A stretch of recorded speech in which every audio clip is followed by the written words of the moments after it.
There's a campaign going on right now that is presenting itself as a sort of grassroots anti-immigration movement. And South Africans are angry. You know, foreigners are taking our jobs. Foreigners are criminals. Foreigners are running drugs. Foreigners are crowding out all the clinics. Foreigners are responsible for crime and so forth. Get them out. We have to get them out. That's a real sentiment. Just like it is in the U.S., just like it is in Europe. Take note of that. Take note of that. Just like it is in the U.S. and just like it is in Europe. There are real South Africans who believe this and who feel this way. Their anger is real. The economic precarity that they live in, the economic precarity that produces that type of anger is real. Unemployment is like above 33%. Young people feel that they have no prospects for the future. You have communities with completely broken down infrastructure. That pain is not fake. That pain is real. Yes, that's not a place that you would not expect to see a certain kind of fire. I said we're talking about a fire. We're talking about when you see a fire in a place where you would not expect to see one. But the conditions in South Africa are combustible. That's true. They are combustible. You would expect to see a certain kind of fire in a place with the conditions like what you have in South Africa, but not a xenophobic kind of fire. That's not the kind of fire that you would expect to see. But you see, real pain can be manipulated. Real anger can be redirected. It doesn't matter how real it is, it can be redirected. And that's the whole point. I told you before that you're going to see, you know, just like with, you know, when the police, what the police do when they find an explosive device somewhere. They do a controlled explosion. Or how when firefighters will actually set fires themselves. They'll use fires that they set themselves in order to control or to contain a bigger fire. Because the kind of fire that you would expect to see in South Africa is exactly the kind of fire that the power structure wants to prevent. Because it's going to be directed at them. The kind of fire that you would expect will be a fire that is directed at them. It's going to burn down their house. So they have to start other fires. You understand? They have to start other fires, unnatural fires, inorganic fires. You get my point? So like I say, you have to do a forensic investigation into this fire because there's an arsonist behind it.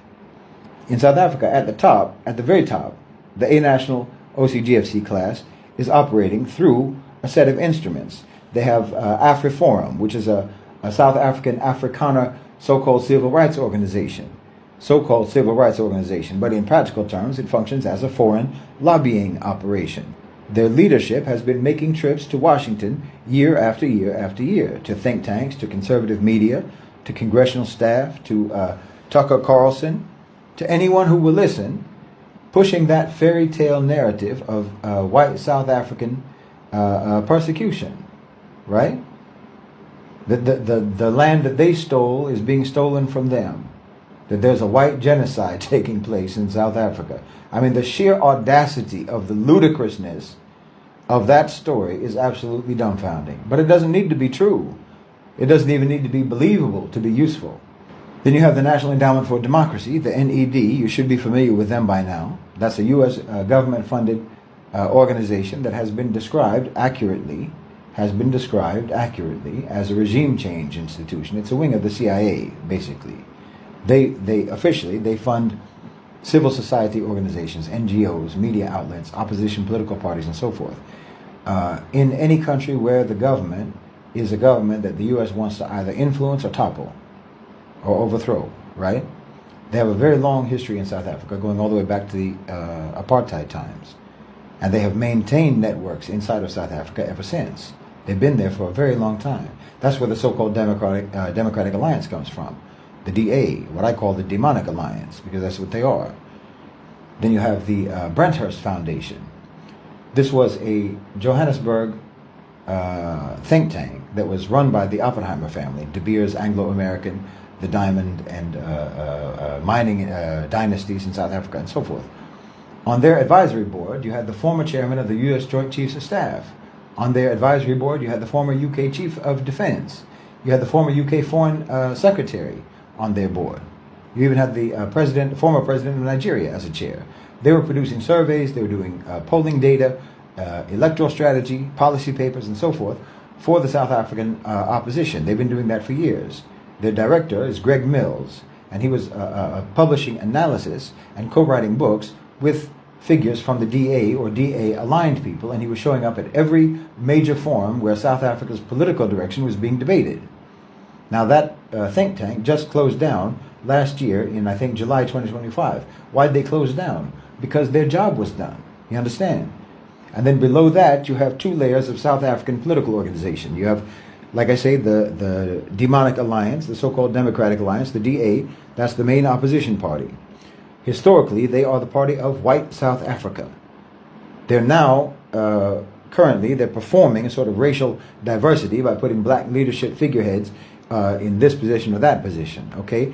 The DA is anti-BRICS, they're pro-Israel, they're pro-Western, they're pro-Western alignment, and they're against any sort of land redistribution. They're against black economic empowerment in South Africa, black empowerment policies, economic policies.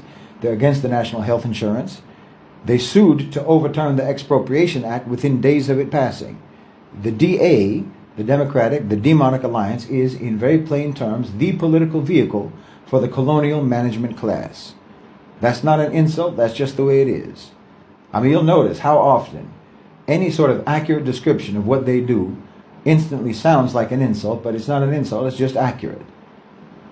And through a series of political maneuvers that I've talked about many times before, or a few times before anyway, the DA got into the government. The Democratic Alliance got into the government, a coalition government with the ANC. They call it the GNU, the Government of National Unity. But it's the government of neoliberal unity, because they're imposing those neoliberal policies on South Africa. And within that coalition, they got the most important ministry that matters in terms of what we're discussing, which is the Ministry of Home Affairs. The Home Affairs Minister in South Africa right now is a man named Leon Schreiber. Okay, he's Democratic Alliance, Demonic Alliance. And in the period since he took that post, deportations in South Africa have gone up 46% cumulatively. 51,000 people deported in a single year.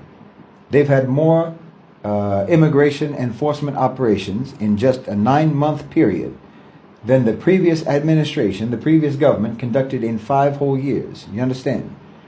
You have a national so-called sweep operation called Operation New Broom, targeting migrants in urban areas. Think about the wording. Well, what do you sweep with a broom? Well, you sweep the rubbish. You sweep the dirt. You sweep up the filth. They don't pick their words randomly. You have a white colonizer from a white colonizer political party with white colonizer foreign backing talking about sweeping Africans out of South Africa like they are dirt. You understand? I don't know how you can miss the visual that they're trying to convey to you and what their sentiments are. Then they came out with a completely revised immigration white paper, the most significant overhaul of immigration policy in a generation. And they explicitly framed this, by the way, as DA policy, as a DA policy achievement, Democratic Alliance so-called achievement. This is not about immigration enforcement. This is about industrial scale removal of Africans from Africa's most industrialized economy, the most industrialized country in Africa, being sweeping out Africans from that country, and that is being done, or that is being orchestrated and being engineered, and the architects of that are white colonizers. This is just, again, an accurate description of what we're talking about. Then there's the street layer, the so-called grassroots layer. You have something called Operation Dudula, founded in Soweto in 2021 during COVID. That's important. It was founded during COVID. You remember how everyone felt during COVID. You remember the mentality that people were having at that time, how pent up people were, right? How many people were losing their jobs at that time? How many people were losing their businesses, losing their incomes and so forth? Everybody was locked up in their homes with that quarantine and whatnot. It was a pressure cooker. People were under a lot of pressure, just like it was in the U.S. You remember the protests over there. You had the protests in the U.S. People were burning things. People were stressed out. People were very stressed. People were very desperate. They were angry. And they needed something to blame. They needed some outlet for their anger. So they launched this Dudula, this movement, Dudula movement, at that time. Dudula means force out in Zulu. So they march, they blockade clinics, they confront migrant shop owners and so forth. They organize and whatnot. They wear uniforms as if they belong to a military unit. In the 2024 elections, they got 3,855 votes. That's basically nothing. They have basically no actual electoral base, but they still have wall-to-wall media coverage. They have a national platform. They get invited onto news programs so they can explain to the audience why foreigners are evil and have to be kicked out of South Africa. Okay? You don't get that kind of access without editorial decisions being made by those media companies, and you don't get those editorial decisions being made without ownership interests being served by those decisions. You understand? So ask yourself, who owns the media? I said this is a forensic investigation into an arson that is being committed against South Africa. And then in 2025, you had a new movement come out called March and March. It was founded by a woman named Jacinta Ngobese Zuma. She used to work as an anchor on a radio station. And then her contract was not renewed in 2025. And then within weeks of her losing her job, within weeks, she's leading national marches in multiple cities across South Africa. Within months, her movement has become a major political force with full media amplification. You understand? Pause and reflect. Pause and reflect. From job loss, from not getting your contract renewed, to leading a national movement. That's not organic. That's not organic. Nobody builds a national movement within months from scratch just by posting on Instagram. That's not a thing that happens.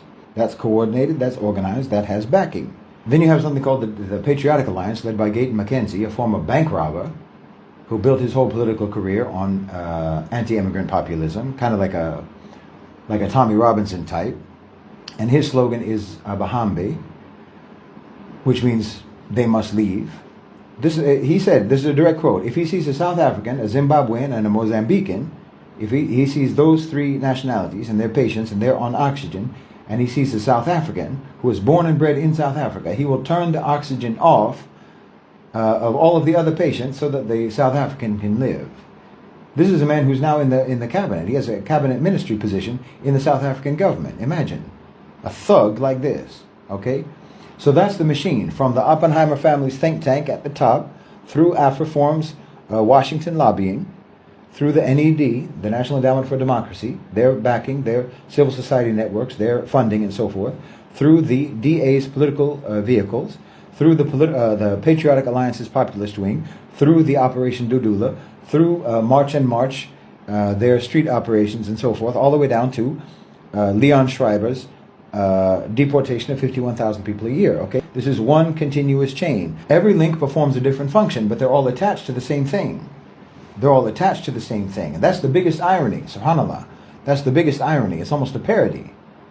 You understand? They're all attached to foreign capital, foreign A national capital, to the A national OCGFC, and supposedly they're leading the charge against foreigners in South Africa.